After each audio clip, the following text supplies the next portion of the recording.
धन्यवाद। सबसे पहले मैं अपने भाई का जयंत चौधरी जी को धन्यवाद कहना चाहता हूं। उन्होंने एक छोटे से राज्य से एक छोटी सी पार्टी को यहां में निमंत्रण करके अपना बड़ा दिल दिखाया है।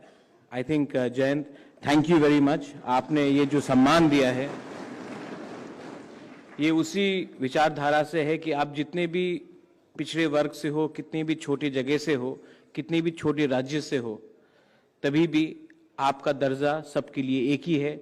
और वही चौधरी जी का एक सपना था और एक सोच था, और आज आपने मुझे यहाँ में निमंत्रण करके आप सबके सामने मुझे एक अवसर दिया है, एक मौका दिया है कुछ कहने के लिए अपने राज्य के बारे, अपने क्षेत्र के बारे, नॉर्थ ईस्ट के बारे। मैं इसको आपका बड़प्पन समझता हूँ। Once again thank you very much for having invited me here. सबसे पहले मुझे एक बात की शांति है कि जेना जी ने मुझसे पहले बात किया, उसके बाद हमारे तृणमूल कांग्रेस के सांसद ने बात किया, तो मतलब है कि मेरी हिंदी भी इतनी अच्छी नहीं है। मैं कोशिश करूंगा, लेकिन कहीं कहीं में अगर हिंदी में कुछ चूक आ जाए तो आप अपने भाई को माफ कर दीजिए। मेरी हिंदी इतनी अच्छी नहीं है, आपके जैसी तो अच्छी नहीं है, लेकिन मैं कोशिश करूंगा, क्योंकि देश में संवाद होना चाहिए, कम्युनिकेशन होना चाहिए। और मुझे लगता है कि अगर आप हमारे बारे भी थोड़ा जानेंगे, क्योंकि हम आपके बारे बहुत जानते हैं, हम चौधरी जी के बारे बहुत अच्छी तरीके से जानते हैं। शायद बहुत लोगों को ये बात का जानकारी भी नहीं होगा कि मेरे पिताजी मेंबर ऑफ पार्लियामेंट थे जब चौधरी जी देश के प्राइम मिनिस्टर थे 1979 में। तो एक बहुत लंबा सा एक रिलेशनशिप रहा है। और आज चौधरी जी का ये जो डेथ एनिवर्सरी है, लेकिन एक बात मैं याद करना चाहूँगा, और हमारे बीच में आज चौधरी अजीत सिंह जी नहीं है, लेकिन ये मेरी खुशनसीबी है कि उनके देहांत से पहले मेरी मुलाकात जयंत जी के संग उनके घर में हुई थी। और उस समय मैं कांग्रेस का अध्यक्ष था और मैं कांग्रेस पार्टी छोड़ रहा था। तो मैंने, हमारा उम्र भी कम है, तो मैंने कुछ कहा कि हम नहीं डरते हैं। तो उन्होंने एक दो चीज जो मुझे कहा था उस समय, और आज मैंने उन बातों में अमल किया। और आज मेरी एक छोटी सी पार्टी है जिसने अपने पहले इलेक्शन में जीत हासिल करके हम आज त्रिपुरा ट्राइबल ऑटोनमस काउंसिल में पावर में है 2 महीने के अंदर। तो उस समय उन्होंने, आप लोग ने मुझे महाराजा कह के जिक्र किया है, कोई महाराजा हूं नहीं मैं। हिंदुस्तान में कोई महाराजा नहीं है। एक महाराजा था, वो एयर इंडिया था, वो भी बिक गया है। हिंदुस्तान में कोई राजा नहीं है, महाराजा नहीं है। मैं भी एक ट्राइबल हूं, मैं नॉर्थ ईस्ट से आता हूं। हां, ये अलग बात है कि मेरे पिता या मेरे दादी और मेरे पूर्वजों ने एक समय त्रिपुरा में उनका राज था। आज मैं हिंदुस्तान का हूं और मैं यहां हिंदुस्तान की बात करने के लिए आया हूं, कोई परिवार के बारे बात करने के लिए नहीं आया हूं। तो ये नॉर्थ ईस्ट में शायद आप लोग, बहुत लोग को शायद मालूम नहीं होगा कि नॉर्थ ईस्ट एक ऐसा क्षेत्र है जहां में हमारा पड़ोसी बांग्लादेश है, म्यांमार है, चाइना है, भूटान है, और बहुत लोग बोलते हैं तिब्बत है जो चाइना है। और हमारा जो कनेक्शन है देश के साथ, वो एक बहुत छोटे से रास्ते से जाता है, उनको अंग्रेजी में कहते हैं चिकन स्नेक। लेकिन अगर आप देखेंगे कि नॉर्थ ईस्ट के बारे, हमारे आम भारतीयों के बारे क्या जानकारी है। बहुत बार जब मैं दिल्ली आता हूं तो सब मेरे नॉर्थ ईस्ट के लोगों को कभी कहते हैं कि आप नेपाल से हो, कोई कहते हैं कि आप चाइना से हो, आप कोरिया से हो। और ये जो दूरी है ये क्यों है? क्योंकि एक प्रोग्राम है, एक सोच है कि एक भारतीय को दूसरे भारतीयों से दूर रखा जाए। अंग्रेज ने डिवाइड एंड रूल पॉलिसी किया था और आज हिंदुस्तान में भी एक सोच है कि एक हिंदुस्तानी को दूसरे हिंदुस्तानी से अलग रखा जाए, कहीं में धर्म के नाम में, कहीं में जाति के नाम में, कहीं में कल्चर के नाम में। उनका खाना अलग है, इनका खाना अलग है।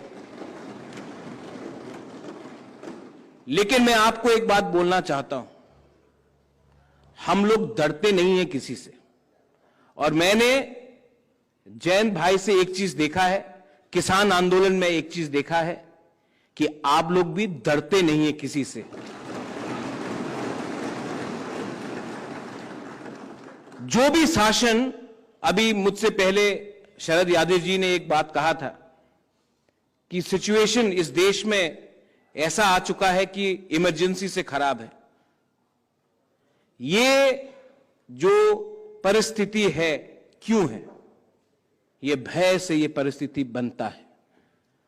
अगर हिंदुस्तान में, अगर भारत में हमें डेमोक्रेसी ट्रू फॉर्म में चाहिए तो आपको, आपकी संख्या जितनी भी कम हो कुछ फर्क नहीं पड़ता है, आपको एक रहना पड़ेगा। आपको निडर होकर न्याय के लिए लड़ना पड़ेगा।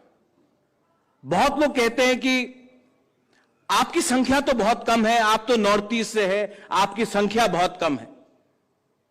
लेकिन संख्या सोच से बड़ी नहीं होती है। यहां में अगर एक नॉर्थ ईस्ट का एक छोटा सा लीडर यहां आकर चौधरी चरण सिंह के बारे बात कर रहा है तो मतलब है कि चौधरी चरण सिंह का सोच आज भी नॉर्थ ईस्ट में जिंदा है। मैं यहां में हमारे संग मनोज झा जी हैं। हम पिछले हफ्ते लंदन गए थे, पार्लियामेंट में हमारी बात हुई।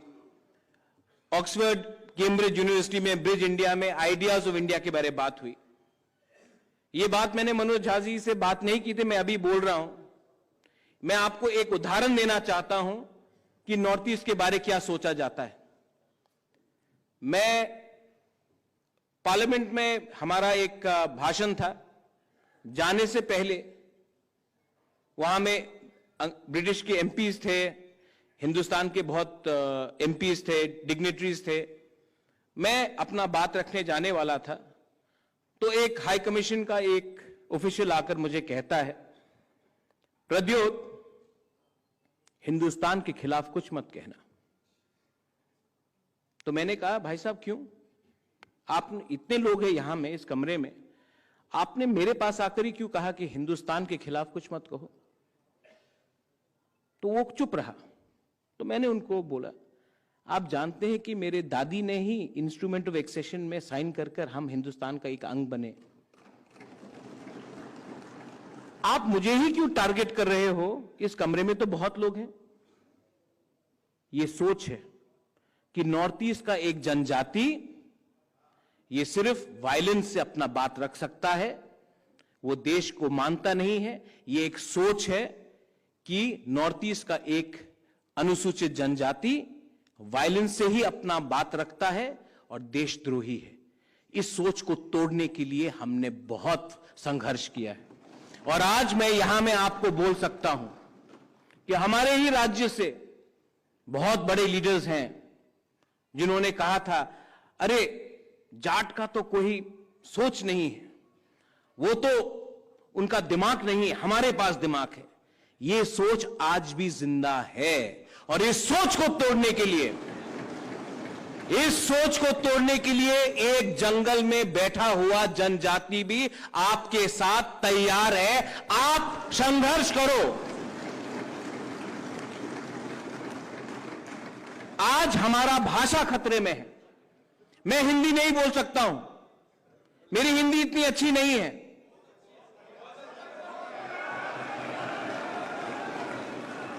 लेकिन मैं हिंदी से आपसे संवाद कर रहा हूं, लेकिन मेरा भी एक भाषा है कोकबोरोक, जो टिबेटो बर्मीज है। आज हमें कहा जाता है कि आप उस भाषा में बात मत करो। हमारा पकवान अलग है, तो कहा जाता है नहीं, अगर आपने ये नहीं कहा, ये नहीं खाया, तो आप हमारे देश के नहीं हो सकते हो। हमारा जो वस्त्र है, रिग्नाई, ट्राइबल लोग हम लोग पहनते हैं, बोलते नहीं, जब तक आप ये नहीं वस्त्र पहनोगे तो आप देश के नहीं हो। ये कैसा देश है? ये देश सिर्फ एक भाषा के आधार में, एक खाने के आधार में या एक वस्त्र के आधार में नहीं बना था। आज नॉर्थ ईस्ट के बारे कोई बात नहीं करता है। दिल्ली में खान मार्केट में क्या हुआ है उसके बारे सब बात करते हैं। आज गांव के बारे कोई बात नहीं करता है। मुझे लगता था कि नॉर्थ ईस्ट दूर है, आज यहां आकर सुनने में मुझे लगता है कि हरियाणा, उत्तर प्रदेश का गांव, पंजाब का गांव, राजस्थान का गांव भी दिल्ली से दूर हो चुका है।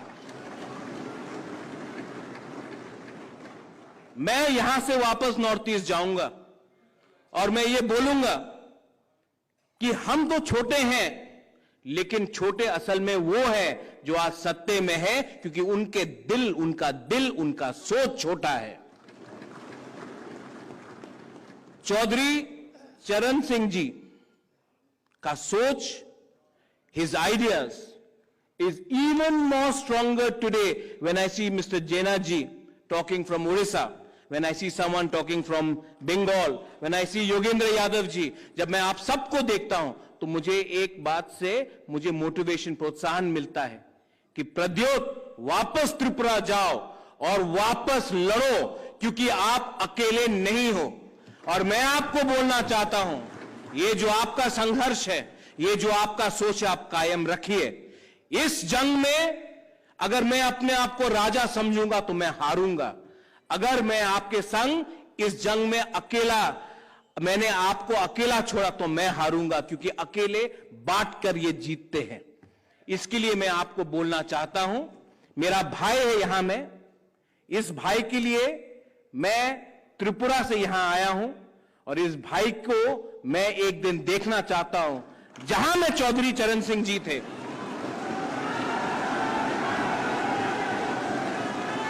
आज मैं आपको बोलना चाहता हूं कि किसान का बेटा इस देश का प्रधानमंत्री क्यों नहीं बन सकता?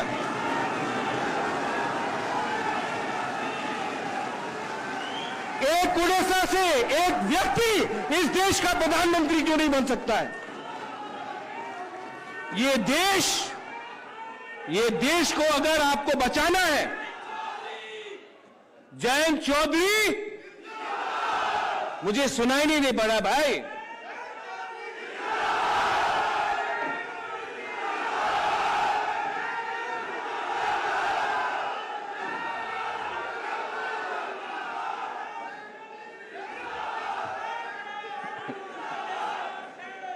अब जयंत भाई, मैं जाट बन चुका हूं।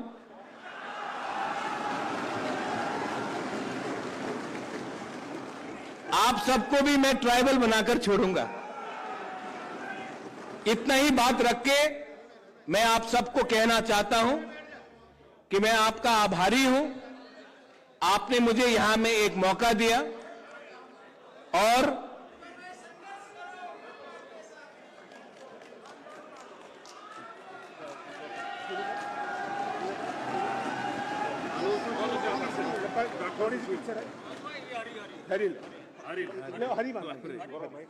पकड़िए से पकड़।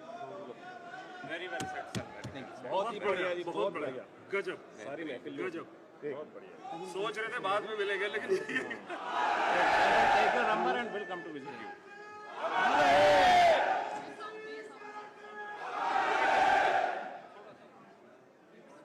हाँ चल चल, बस, बहुत बढ़िया, बहुत बढ़िया। Very well said sir, and will come to see you. Thank you. परिवार आपके साथ, आपसे मिलते हैं जी बात।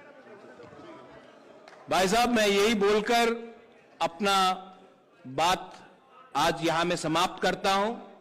मैं आया था यहां में नॉर्थ ईस्ट से एक जनजाति लीडर बनके, मैं वापस एक जाट बनके जा रहा हूं, किसान बनके जा रहा हूं। एक ही विनती है, मेरे भाई को आप ऐसा दर्जा दीजिए, क्योंकि इनका ये ईमानदार इंसान है, आज तक इनके अंदर अहंकार नहीं है, और इनके अंदर किसी ने कहा कूल है, मैं कहता हूं बहुत कूल हैं आप, और जितने शांत हैं आप उतने अंदर उनका अंदर एक सोच भी है और एक ड्राइव भी है कि ये अपने पार्टी को, अपने देश को, अपने भाई को, अपने बहन को आगे ले जाएगा। बेलाइनो हमबाय, धन्यवाद। Once again, thank you very much.